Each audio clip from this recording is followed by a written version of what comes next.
हरिओम अर्पिता। हरिओम सब योगियों को। हम आज सांख्य योग का श्लोक नंबर 70 पढ़ेंगे। श्री भगवान उवाच आपूर्यमाणम् अचलं प्रतिष्ठं समुद्रमापः प्रविशन्ति यद्वत् तद्वत् कामायं प्रविशन्ति सर्वे स शान्तिमाप्नोति न कामकामी। आपूर्यमाणम् अचलं प्रतिष्ठं समुद्रमापः प्रविशन्ति यद्वत् तद्वत् कामायं प्रविशन्ति सर्वे स शान्तिमाप्नोति न कामकामी। जैसे नाना नदियों के जल सब ओर से परिपूर्ण अचल प्रतिष्ठा वाले समुद्र में उसको विचलित न करते हुए ही समा जाते हैं, वैसे ही सब भोग जिस स्थितप्रज्ञ पुरुष में किसी प्रकार का विकार उत्पन्न किए बिना ही समा जाते हैं, वही पुरुष परम शांति को प्राप्त होता है, भोगों को चाहने वाला नहीं। हरि। आई थिंक वैशाली 69 श्लोक आज है। जानिसा सर्वभूतानां तस्सम जागृतो संयम। ओके ओके आंटी, तो मेरे को बहुत इम्पोर्टेंट श्लोक है ना, उसको आज करेंगे। ठीक है, तो वो पढ़ू क्या आंटी?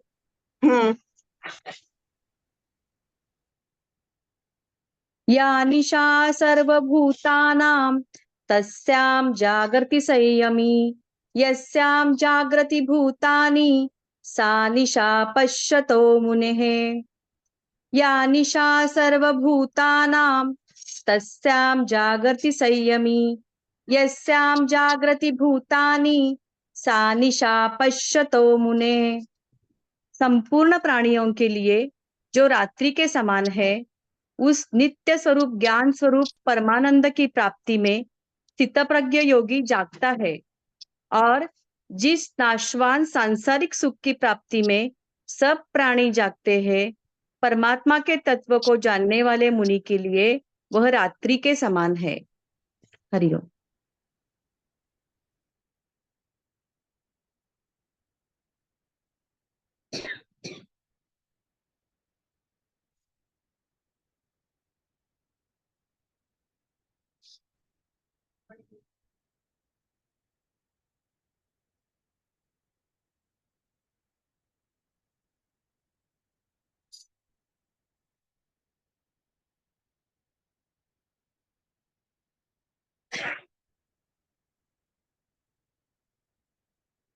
दिन और रात,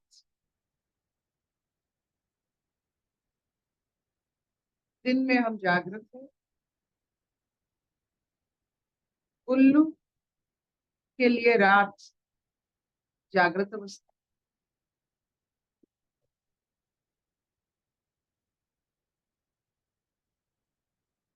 तो दिन और रात से हमारा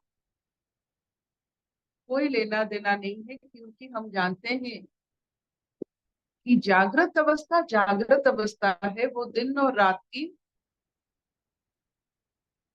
ऊपर निर्भर नहीं करता।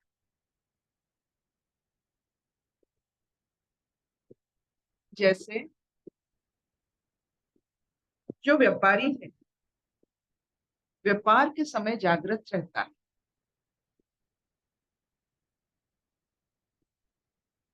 जो गवैया है, गाने के वक्त बिल्कुल जागृत रहता है। जो संसारी है, संसार के हर लेने में वो जागृत है। तो जागृत भाव एक अलग भाव है, न जो समय के ऊपर निर्भर नहीं करता है, आपकी रुचि और चाहत के ऊपर निर्भर करता है।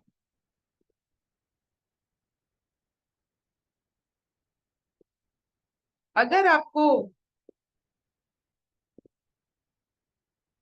जागृति अच्छा लगता है, आप देखो, जब आप बचपन में मैथमेटिक्स किए होंगे, जब आप मैथमेटिक्स करते हो तो कितना जागृति है। वो जागृत अवस्था ही मैथमेटिक्स को अंत तक ले सकता है। अगर वो जागृति कम हो जाता है, उलझ जाता है और अपना जो उत्तर है वो नहीं निकलता है। तो जागृति से सब कुछ आपको अनुभूति, मतलब सही अनुभूति होता है, दिन और रात समय के हिसाब से नहीं। तो जो इंसान, जो पुरुष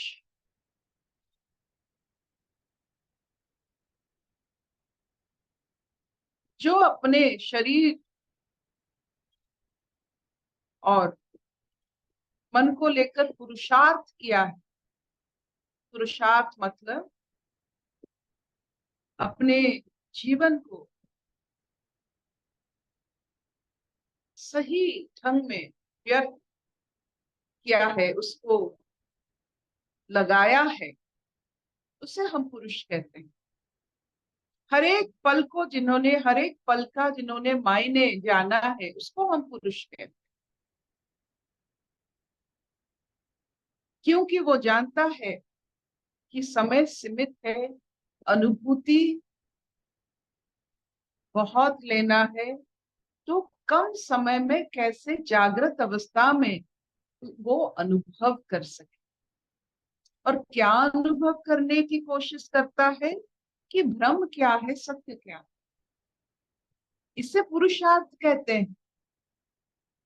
तो भ्रम और सत्य को जो जानने की कोशिश करता है, आप समझिए वो कैसे जागृत अवस्था में रहेंगे। जो भ्रम और सत्य को अलग अलग, पानी और दूध को जो अलग कर सकते हैं, वो कैसे जागृत अवस्था में रहेंगे ताकि वो अलग कर सकते हैं। पुरुषार्थ इससे कहा जाता है। अंतिम और बहुत उच्च स्तर की पुरुषार्थ यही है कि सत्य और मिथ्या को अलग करने की जागृता। तो जागृत देखिए आप कहाँ कहाँ व्यवहार कर सकते हैं। चोर चोरी में जागृत रहता है, जो ठग ठग ठगने में जागृत रहता है। तो सब कर्म जागृत में भी होता है। सब कर्म, जो जिन्होंने जैसा कर्म किया है वो जागृत अवस्था। तो जागृत अवस्था को समझने में हम अगर काबिल हो गए, हम उस जागृति को, अंतिम जो लेवल होता है संसार रूपी खेल का, वो है सत्य और मिथ्या को अलग करना। और जो इस खेल में आ गया, सत्य कौन सा है, माया कौन सा, इस खेल में आ गया, इस जागृति अवस्था में आ गया, वो मनुष्य जीवन का मजा तो नहीं कह सकते, उसका जो अपना स्वरूप है वो स्वरूप में आ गया। बस आप अपना जागृति किस पर कर रहे हो, ये कौन सा लेवल। सबसे ऊंची लेवल है जागृति का सत्य और मिथ्या का, पानी और दूध को अलग करना। क्या हम इतने जागृत। कथोपकथन में कौन सा लेना है, कौन सा छोड़ना है, समझदारी में, रिश्तेदारी में कौन सा लेना है, कौन सा छोड़ना है, खाने में कौन सा खाना है, कौन सा छोड़ना है, क्या हमें ये सब आता है, ये जागृत है हम। क्या हम जागृत है, घर में क्या रखना है, पड़ोस में घर में क्या रखना है, बाहर क्या रखना है, क्या खरीदना है, नहीं खरीदना है, जागृत है। क्या जरूरी है अंत तक, क्या जरूरी नहीं है, एक पल के लिए जरूरत होता है फिर नहीं होता है, क्या हम जागृत हैं। तो ये जागृति के बारे में वो अलग। इस जागृति में आपको अगर पूछा जाता है आपका ऑक्यूपेशन क्या है, आप क्या काम करते हो? एक ही काम है हमारा, मैं जागृत हूं। What is your occupation? मैं जागृत हूं। क्या आप जागृत हो? क्या आपको पता है कौन सी लेवल की जागृति है आपको है? मुझे ये वो कहा, मैंने वो कहा, बस इस लेवल की जागृति को ठीक लेवल पर लाई और आनंद लीजिए मनुष्य जीवन का। अच्छा लगता है। इससे जीवन मुक्त भी कह सकते हैं, समाधि भी कह सकते हैं, संपूर्ण जागृति। आपको सब कुछ सुनाई देगा, दिखाई देगा जो सत्य है। जिसको सब सुनाई दिखाई और सब कुछ सत्य की परिभाषा को कौन से भी रूप में आप अगर उससे पहचान लेते हो, आप संपूर्ण रूप में जागृत। माँ की पल्लू जैसा। माँ जब अपना चेहरा छुपा देती है अपने बच्चे से, बच्चा डर जाता है। जब माँ अपना पल्लू निकाल देती है, अपना चेहरा दिखा देती है, वो हंस हंस के खुशी से मारे हंसता है, इतना समय तक हंसता है कि वो हंसी जैसे पूरा ब्रह्मांड का हंसी बन जाता है। तो वही माँ की पल्लू की बात, आप कितना जागृत है कि माँ की पल्लू को आप निकाल कर माँ को देख सकते।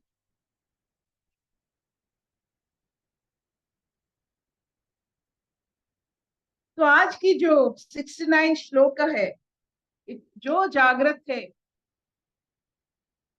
वो ज्ञानी है, क्योंकि वो जानता है ईश्वर कांड कर रहे हैं। ये जो बिहारी शब्द है, कांड करना मतलब कोई कर्म करना। ईश्वर यहाँ कांड करते हैं। कौन किया, कैसे किया, सब ईश्वर ने किया।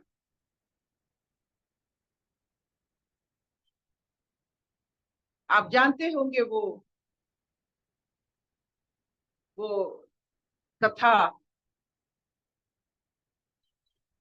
एक गांव में एक साधु थे। वो बहुत सुंदर और बहुत कम उम्र वाले थे। सब उनको प्यार करते थे। वो भिक्षावृत्ति करके सबके घर में भिक्षा करके खाते थे, बहुत आराम से रहते थे। उस गांव में एक लड़की थी जो किसी और से प्यार करती थी। पेट से हो गई, तो उससे जब मार पड़ा तो बोला कि वो साधु के वजह से हुआ। तो वो बच्चा जब जन्म हुआ तो साधु को बहुत मार पड़ा। तो साधु बोला कि, और उस बच्चे को खाना नहीं दिया गया, वो लड़की को खाना नहीं दिया गया। तो साधु को बोला ठीक है, वो अगर मेरी पत्नी और मुझे दे दो, मुझे, और बच्चे को क्यों मार रहे हो, बच्चे को दूध दे दो। इतने भाव में वो लड़की बदल गई और वो सच्चाई बता दी। तो जो जागृत होते हैं, कम समय में अंधकार आ सकता है लेकिन बहुत जल्दी वो निकल जाता है। अंधकार अगर आपके साथ बहुत समय रहता है, आप जागृत नहीं हैं। आपके मन में, आपके शरीर में, आपके भावना में अगर ना समझी और बहुत घना सोच बस जाता है, आप जागृत नहीं। जागृत वाले के लिए अंधकार आता है लेकिन बहुत कम समय तक। आप अगर बहुत जल्दी अंधकार को आलोक में बदल सकते हो, आप जागृत हो। कितने समय में आप अपनी मानसिक उदासी को आनंद में बदल सकते हो ज्ञान की माध्यम से, ये आपकी जागृति है। कितना समय आप संसार की जो जितने आप पर प्रहार होता है उसको सच मानकर उसका असर भी आप भोगने लगते हो, ये आपका नासमझी है, आप जागृत नहीं हो। तो ऐसे अगर हम दिन भर सोचेंगे कि क्या हम जागृत है, क्या आप दूध और पानी को अलग करने की क्षमता रखते हैं, तो देखोगे ये खेल आपको कितना अच्छा लगता है। ये लेवल का खेल है। आहिस्ता आहिस्ता गीता खेल बन जाएगा आपके जीवन में, और आप देखते देखते देखते इतने होशियार बन जाओगे कि बार बार जन्म लेने पर भी आपको कोई फर्क नहीं पड़ेगा। आपको कोई किरदार आपको दे दे, आप अच्छा निभाओगे। भिखारी का किरदार आप अच्छा निभाओगे। जो जो जो जो जैसे, मतलब आपने देखा होगा हमारे शास्त्र में कितने सुंदर भाव से जो जो प्रभु के हाथ शरीर जिसका मारा गया है वो सब प्रभु के बड़े भक्त थे। जैसे रावण कहो, जो भी कहो, वो प्रभु के, क्योंकि उन्होंने कुछ किया और जिसकी वजह से उनको शरीर मिला, और इतने समय तक शरीर मिला, तो वो इतने खराब काम करते थे ताकि प्रभु आए उनको मारने के लिए।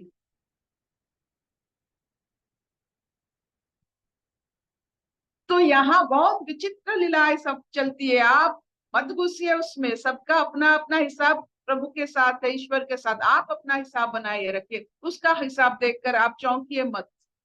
वो हिसाब वो करेगा, वो आप सब किसी और की जीवन की हिसाब को मत पकड़िए, ये गलत हो जाएगा। सबका हिसाब अलग है, सबका खाता अलग है।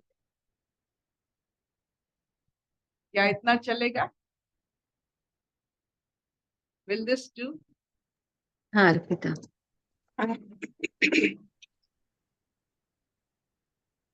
Will this do? हाँ मामा, हाँ। तो जागृत पर आप आज अपना स्टैम्प बिठा दीजिए। क्या मैं जागृत हूँ?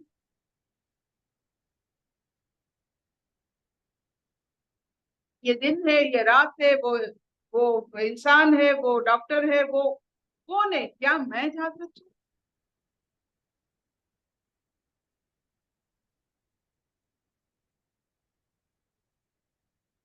क्या मैं जागृत हूँ?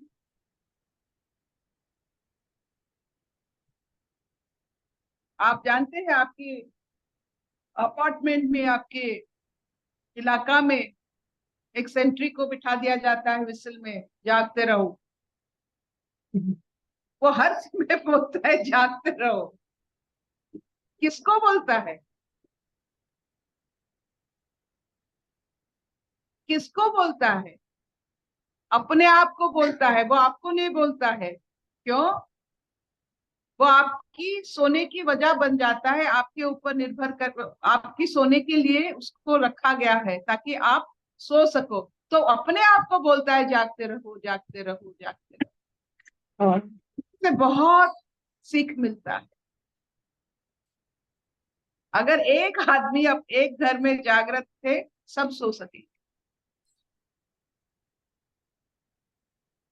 एक जागते रहो सेंट्री, अगर एक पूरे मोहल्ले, पूरे इलाका में एक जागृत व्यक्ति है, सब मोहल्ले में सब सो सके,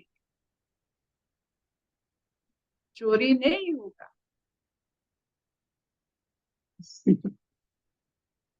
अशतो मा सद्गमय, तमसो मा ज्योतिर्गमय,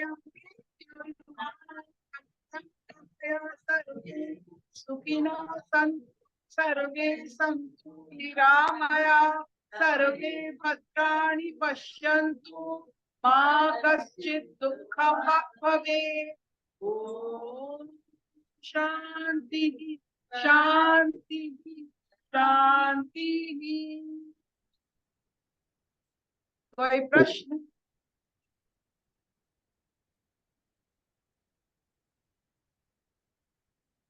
कौन किसको बोलेगा जागते रहो? अपने आप को हर समय बताना जागते रहो, जागते।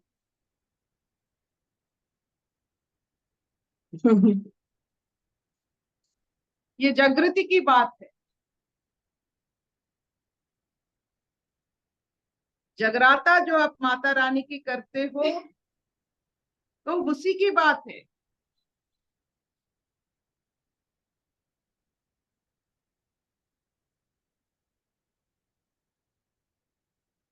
जब इंद्रिय सुप्त हो जाते हैं, जागृति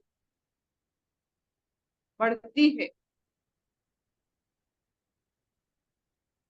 इंद्रियों की वजह से आप देखो, एक राष्ट्र में अगर 5 पार्टियां गवर्नेंस करे, हमारे 5 इंद्रियों 5 पार्टी है, 5 पार्टी को आप छोड़ देते हो, चलो अपना देश चलाओ, नहीं चलेगा।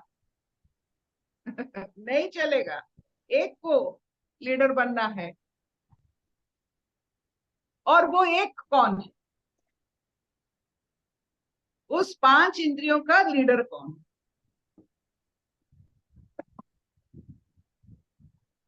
वो 5 पार्टियों का लीडर कौन है, जिसके बाद ये 5 पार्टी मानेंगे? वो आपका चेतना है।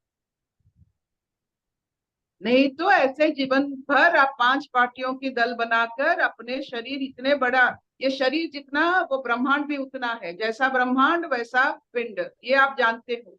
ये ब्रह्मांड को चलाते हो 5 पार्टी को लेकर, और कितना आप अच्छे चलाते हो ये आपको मालूम।